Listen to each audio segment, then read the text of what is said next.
Salut les cinéphiles, toute la semaine je suis au festival d'Angoulême qui se déroule tous les ans à la fin du mois d'août.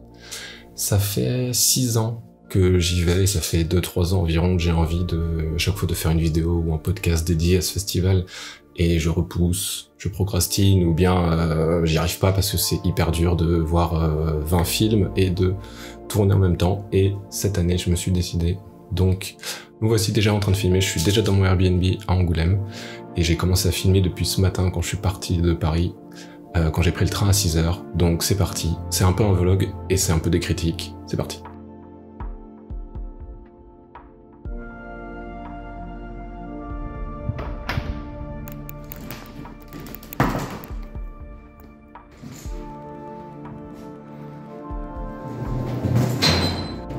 Le film d'ouverture c'était mardi 20h et du coup j'avais pris mon logement pour mardi soir en pensant arriver tranquille dans l'après-midi.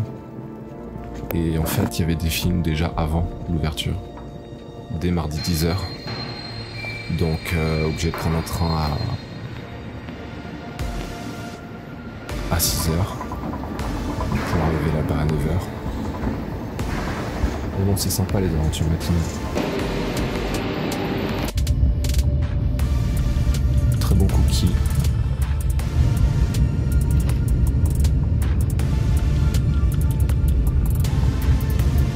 Et Angoulême, si vous ne le saviez pas, c'est la ville de la BD. Du coup, il y a Joe d'Artim sur la gare, il y a l'obélisque d'Astérix. Et dans la ville, comme ça, il y a des surprises. Et il y a la tête d'Hergé.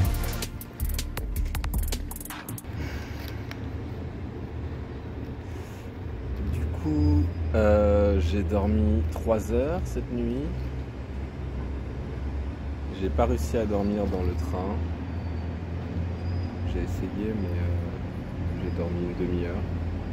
Et je suis en train de me demander comment déjà je vais survivre cette première journée en mangeant mon pain au chocolat ou ma chocolatine.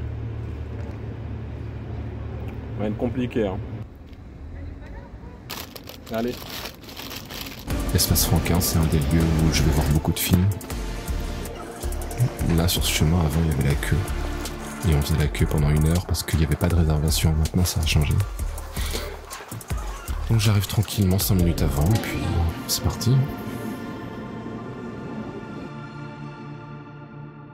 Du coup, ce premier film que j'ai vu mardi 10h, c'est La fiancée du poète, film de Yolande Moreau, avec Yolande Moreau, également Grégory Gadebois, Esteban, William Herschel, et un jeune acteur dont j'ai oublié le prénom, mais qui est excellent dans le film, c'est peut-être le meilleur acteur du film.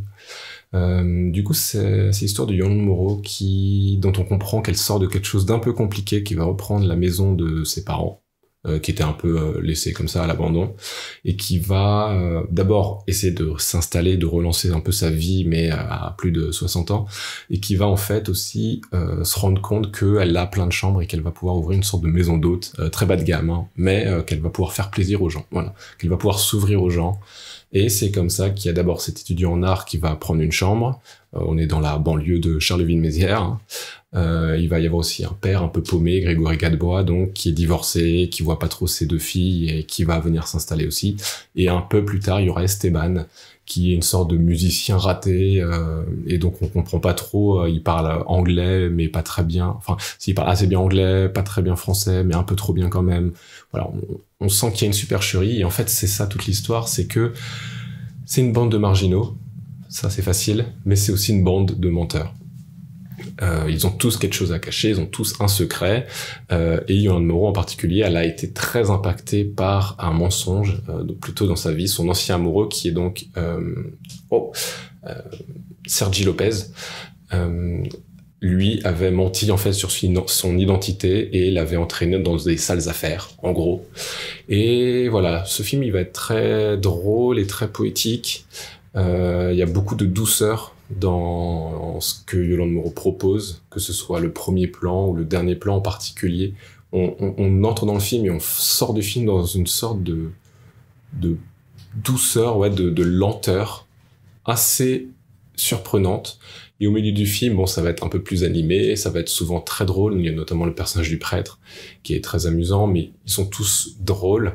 Et comme ça, en apprenant à se connaître, en apprenant à s'aimer, en fait, en devenant amis, carrément, mais de manière très naturelle. C'est-à-dire qu'on a ce gosse-là qui est étudiant, qui va devenir ami avec des gens qui ne sont pas du tout de son âge et ni de sa dimension sociale, mais tout se fait naturellement. Il y a pas de chichi. Il y a vraiment quelque chose de profond qui s'installe dans la relation et qui, je pense, est dû au talent de Yoran Moreau. Et donc cette petite bande va évoluer, puis va avoir même à un moment donné l'idée de se faire faussaire en équipe. Ce film, du coup, il parle de petits mensonges qu'on dit à tout le monde, des secrets, des masques qu'on met. Il y a cette phrase qui vient d'une sorte de fable entre la vérité et le mensonge qui dit qui se termine par l'humanité décida de préférer croire le mensonge déguisé en vérité que la vérité nue, qui est globalement résumé le film. Voilà, c'est un très très joli film, mais il me manquait peut-être une étincelle pour que j'en ressorte, pour qu'il me laisse trace plus pérenne dans la tête. Mais là, en début de festival, c'était très doux, très sympa, et je me suis pas endormi, ce qui est formidable. J'ai mon guide avec moi. Des colocataires du Airbnb m'ont donné ce guide, c'est super, comme ça, c'est un peu mon anti-sèche. Après ça, je retourne à l'espace Franquin, même chemin, même salle, pour voir Le Temps d'aimer de Catel Quillet-Verret. C'est un film avec Anaïs de Moustier et Vincent Lacoste, qui sont donc les principaux moteurs qui m'ont poussé à voir ce film. C'est un film qui est aussi en compétition.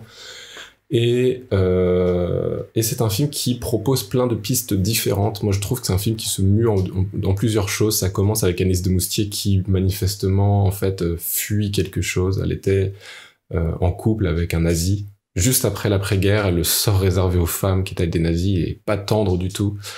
Et donc, il lui rasait la tête et il lui faisait des choses pas belles. Donc, elle fuit comme ça, le crâne rasé, et on comprend qu'elle est enceinte. Et il y a un saut dans le temps, immédiat, 10 ans plus tard, cet enfant donc a 10 ans, elle ne lui a jamais dit qui était son père, il commence à se poser des petites questions, et elle, pendant ce temps-là, elle va rencontrer Vincent Lacoste. Et donc dans cette premier acte, ça va être un peu une romance,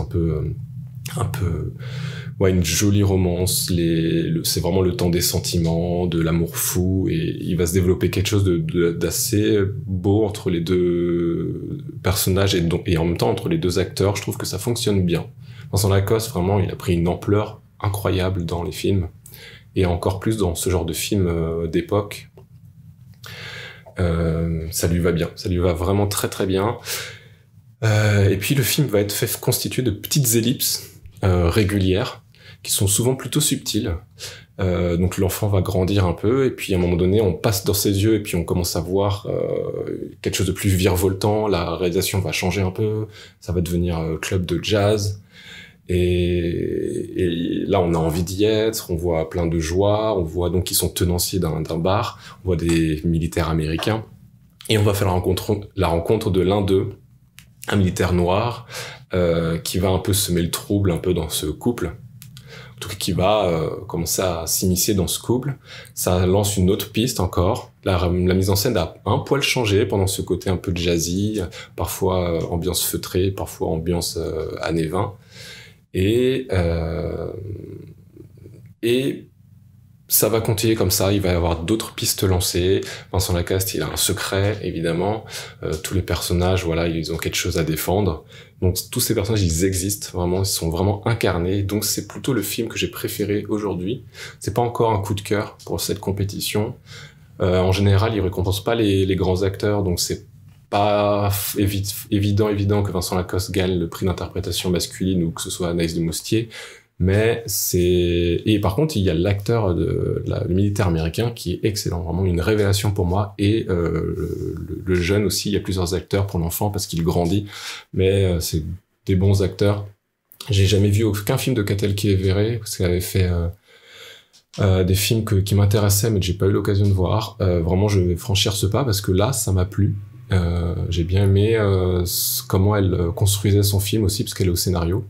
Elle co-scénariste, donc une bonne découverte, un film qui devrait plutôt bien marcher, évidemment, avec sa tête d'affiche.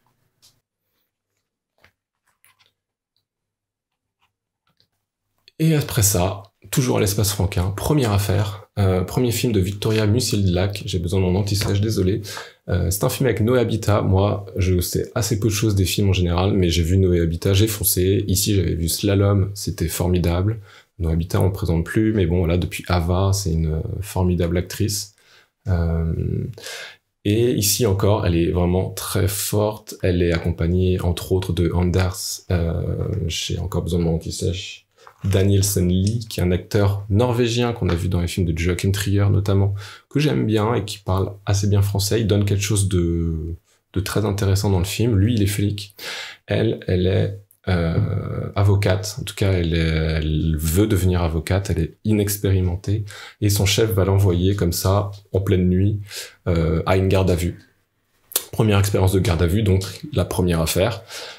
C'est censé être un truc un peu banal, et puis en fait il s'avère que le client est suspecté d'avoir sauvagement assassiné une jeune fille, et qu'au moment où elle arrive, il retrouve le corps, donc ça prend d'autres proportions, et elle va vouloir prendre cette affaire, elle va pas vouloir lâcher cette affaire, sa première affaire, tandis que son entourage va lui dire d'abandonner, qu'il est sûrement coupable, et que son chef, même s'il a plus les pieds dans le métier, voilà, essayer de la réorienter, parce qu'à la base ils font pas du pénal, voilà, ils font du fiscal, et donc c'est pas le but, mais elle va commencer à s'attacher à cette affaire. Alors au début elle va perdre pied, à faire plein de conneries aussi, mais elle va de plus en plus prendre confiance, et c'est globalement ça le film, c'est l'évolution de ce personnage, comment il va comment elle va s'approprier son métier en fait, comment elle va devenir avocate tout simplement.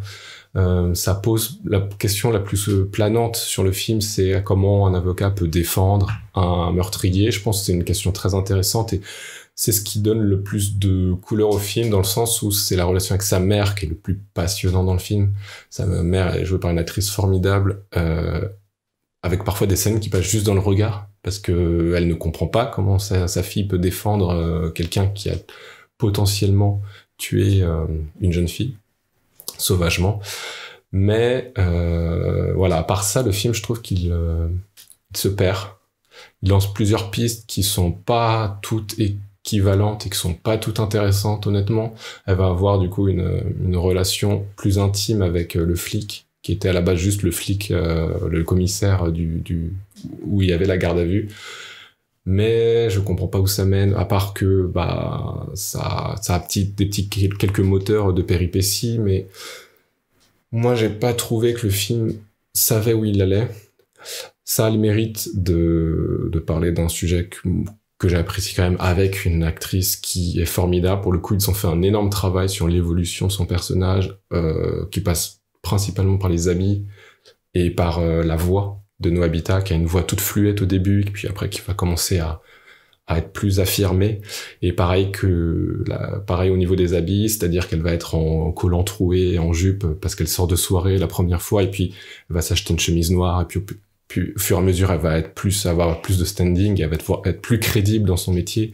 Il y a une évolution qui est très logique, très, très bête, mais très efficace.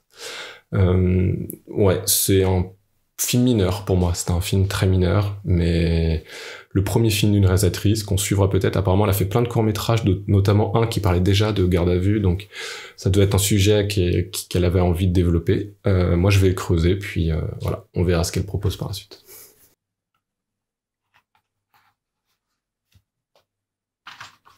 Et enfin, le fameux film d'ouverture, alors qu'on a déjà vu 3 films. Le film d'ouverture était La Petite de Guillaume Niclou. Quand j'ai vu la bande-annonce, j'ai cru que c'était une adaptation d'un Avion sans ailes de Michel Bussy, parce que il y avait des histoires de bébés et que je ne comprenais rien. En fait, c'est une adaptation d'un livre qui s'appelle Le Berceau, de Fanny Chenel, qui est aussi co-scénariste avec Guillaume Niclou. Et on va avoir Fabrice Lucchini, donc qui perd son fils dans un accident d'avion. Ce fils, du coup, était avec son compagnon, et ils vont, du coup, abandonner, par ce mauvais sort, la mère porteuse qui portait leur enfant. Et donc la question va être de se poser, en fait, à qui est ce bébé, ou plutôt, que va devenir ce bébé qui n'a plus du coup de père. Cette femme, elle est basée en Belgique, elle est jouée par Mara Taquin, et donc le film va être en fait tout ce cheminement que va faire Fabrice Lucchini pour retrouver cette fille qui ne répond pas aux mails et qui s'est pas présentée aux obsèques évidemment. Comment il va la retrouver, comment il va lui refaire peut-être accepter ce bébé, en tout cas s'ouvrir un peu à lui, et peut-être comment lui va pouvoir trouver une solution pour ce bébé. Au-delà de ce truc très très théorique, moi j'ai surtout vu Fabrice Lucchini qui fait le pitre tout le temps. C'est-à-dire que le film, il est plutôt comique, avec Fabrice Lucchini qui commence à être vieillissant et qui est dans des situations toujours de « Ah, je dois danser, je dois faire des trucs un peu bébêtes, j'ai pas d'autorité sur une jeune fille, voilà, des trucs comme ça. Je vole un vélo, et voilà, dans les rues de Gand. » Et en parallèle à ça, le plus intéressant dans le film, c'est juste Mara Taquin qui va évoluer en acceptant en fait, en acceptant cette grossesse et en acceptant qu'il y a des gens qui tournent autour d'elle, et donc ce bébé, elle peut pas juste l'abandonner, le mettre à l'adoption, que il y a pas que l'argent, c'est parce qu'à la base, voilà, elle fait ça pour l'argent. Voilà, c'est ça le parcours le plus intéressant du film, c'est vraiment le personnage de Mara Taquin, qui est une très très bonne actrice. Elle a une fille aussi dans le film qui a peut-être 7 ans, 8 ans, et qui est adorable, qui est très très mignonne. Sa mère est jouée par Verl Battens, qui du coup joue une grand-mère, ce qui fait un coup quand tu penses qu'elle jouait dans Alabama Monroe et qu'elle était un peu, qu'elle était très érotisée, et, elle était plus jeune, c'était il y a plus de 10 ans. Waouh, allez grand-mère Verl Battens. Bref, voilà, j'en attendais pas énormément de ce film, mais j'avais vu le précédent film de Guillaume Niclou qui s'appelle La Tour, qui était un film science-fiction, post-apo, bizarre dans une tour, très mauvais et très mal joué. Et là, tout à coup, on a un film qui fait l'ouverture d'Angoulême parce qu'il est plein de bons sentiments, parce qu'il est mignon. Voilà, j'en attendais pas énormément. Voilà, c'est parfois un plaisir de retrouver Fabrice Lucchini. Mara Taquin, elle est cool. J'ai pas énormément réfléchi non plus dans le film, c'est mignon, les bébés, voilà.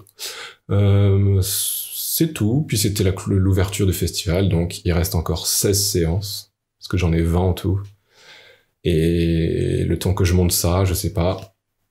Mercredi matin, j'ai pas de séance, donc ça me laisse le temps de monter ça. Et puis, est-ce que je vais réussir à tenir le rythme toute la semaine? On verra. Allez, bye.